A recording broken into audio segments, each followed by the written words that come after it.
Assalamualaikum warahmatullahi wabarakatuh. Perkenalkan, saya Putri Aurelia dari Prodi Administrasi Bisnis. Di sini saya akan mempresentasikan sejarah pemikiran ilmu dan perkembangan di Indonesia. Yang saya hormati Bapak C. Gunawan selaku dosen pengampu dan teman-teman sekalian. Pertama-tama kita akan mulai dari latar belakang. Latar belakang.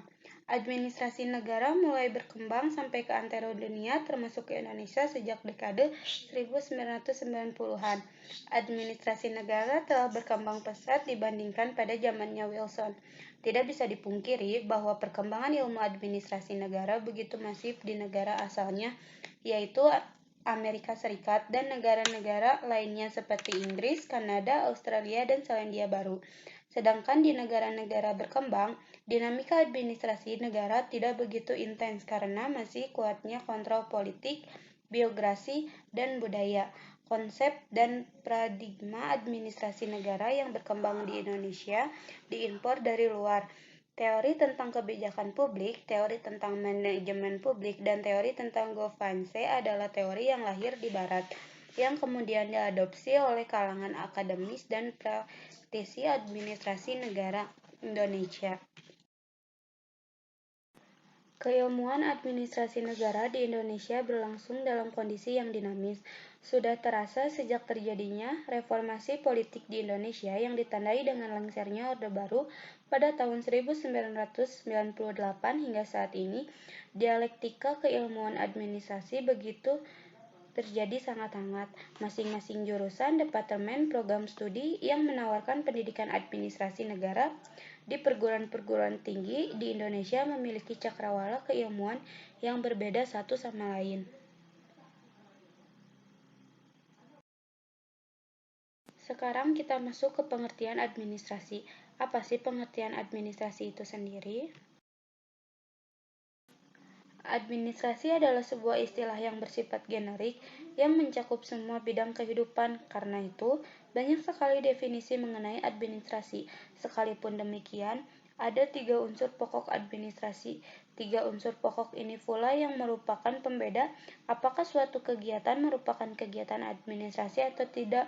Dari definisi administrasi yang ada, kita dapat mengkelompokkan administrasi dalam pengertian proses tata usaha dan pemerintahan atau administrasi negara. Definisi administrasi publik. Ada macam-macam definisi administrasi publik, diantaranya sebagai berikut. Yang pertama ada menurut Edward, administrasi publik adalah suatu studi mengenai bagaimana macam-macam badan pemerintahan diorganisasikan, dilengkapi dengan tenaga-tenaganya, dibiayai, digerakkan, dan dipimpin.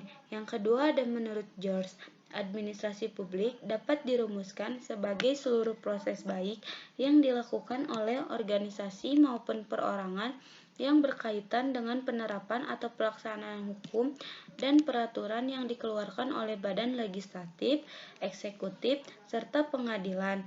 Yang terakhir ada menurut Felix, administrasi publik adalah suatu kerjasama kelompok dalam lingkungan pemerintahan. Administrasi publik meliputi 3 cabang, yang itu ada eksekutif, legislatif, dan yudikatif. Ada pula pengertian administrasi publik. Administrasi publik adalah suatu kerjasama kelompok dalam lingkungan pemerintah. Administrasi publik meliputi 3 cabang pemerintahan, yaitu ada eksekutif, legislatif, dan yudikatif, serta hubungan di antara mereka. Administrasi publik mempunyai peranan penting dalam perumusan kebijakan pemerintah, dan karenanya merupakan sebagian dari proses politik.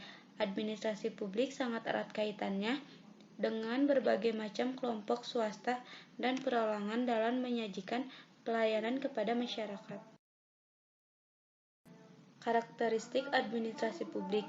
Yang pertama ada administrasi publik bertujuan untuk memberikan pelayanan yang sebaik-baiknya kepada masyarakat. Yang kedua ada pelayanan yang diberikan oleh administrasi publik bersifat urgent. Yang ketiga ada pelayanan yang diberikan oleh administrasi publik bersifat monopoli atau semi monopoli. Yang terakhir Dalam memberikan pelayanan kepada masyarakat, administrasi publik lebih banyak berdasarkan kebijakan publik.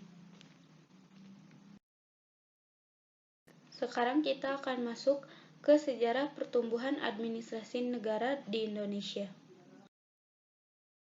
Dari uraian di atas dapat disimpulkan bahwa terdapat tali sejarah yang merakit perkembangan administrasi negara.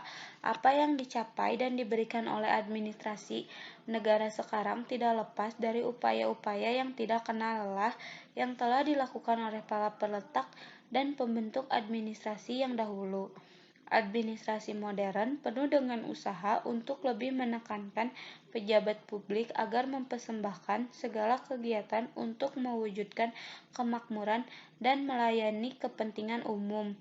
Administrasi negara tidak dipandang sebagai administrasi of public, tetapi sebaliknya adalah administrasi for the public. Ide ini sebenarnya bukanlah baru. Orientasi semacam ini telah dicadangkan dengan jelas dalam ajaran Konfusius dan dalam pidato kemakmuran. Sejarah administrasi negara di Indonesia, konsep-konsep perubahan. Wajah administrasi suatu negara merupakan produk dari sistem politik, posisi perkembangan ekonomi dan sosial dari negara yang bersangkutan, di samping sebaliknya, dalam banyak hal administrasi negara juga menentukan penampilan sistem politik, perkembangan ekonomi, dan kualitas sosial negara itu. Oleh karena itu, seharusnya diskusikan tentang sejarah administrasi publik di Indonesia ini dilakukan di tengah-tengah dan bersamaan dengan pembahasan tentang sejarah pemerintahan di politik. Administrasi negara menjadi administrasi publik. Sejarah tentang perubahan ilmu administrasi negara masih terus berulang. Upaya pendefinisian ilmu administrasi negara sebagai ilmu administrasi pemerintah terjadi tidak berlangsung lama. Dinamika lingkungan administrasi negara yang sangat tinggi kemudian menimbulkan banyak pertanyaan tentang relevansi keberadaan ilmu administrasi negara sebagai administrasi pemerintah. Gugatan tersebut terutama ditunjukkan pada fokus ilmu administrasi negara yang terasa tidak begitu memadai lagi menurut Dwianto 2007. Lembaga pemerintah dirasa terlalu sempit untuk menjadikan fokus ilmu administrasi negara. Adapun perkembangan ilmu administrasi publik dapat disebut sebagai berikut. Yang pertama ada administrasi ortodok, yang kedua ada administrasi publik atau administrasi negara baru, yang ketiga ada neo-public management, yang keempat ada beyond the of public administration, yang kelima ada refounding public administration.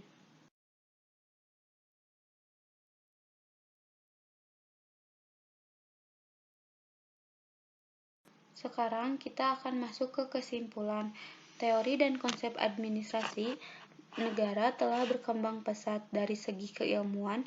Wacana keilmuan administrasi negara di beberapa negara maju dan di Indonesia mengalami dinamika yang sangat intens. Namun, kita masih banyak mencaplok teori-teori dari luar untuk membentuk teori. Salah satu teori administrasi negara yang menjadi mainstream adalah teori kebijakan publik. Teori kebijakan publik mengajarkan cara merumuskan kebijakan publik yang baik dan benar.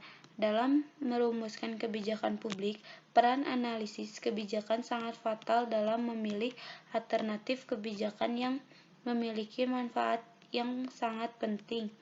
Sebagai upaya membentuk kemandirian dan keidentitasan administrasi negara di Indonesia, sudah saat akademis administrasi negara mengalami nilai-nilai lokal yang berkembang di Indonesia guna merancang teori yang mencerminkan identitas kita sebagai bangsa. Sekian presentasi yang saya paparkan. Maaf jika ada salah kata. Wassalamualaikum warahmatullahi wabarakatuh.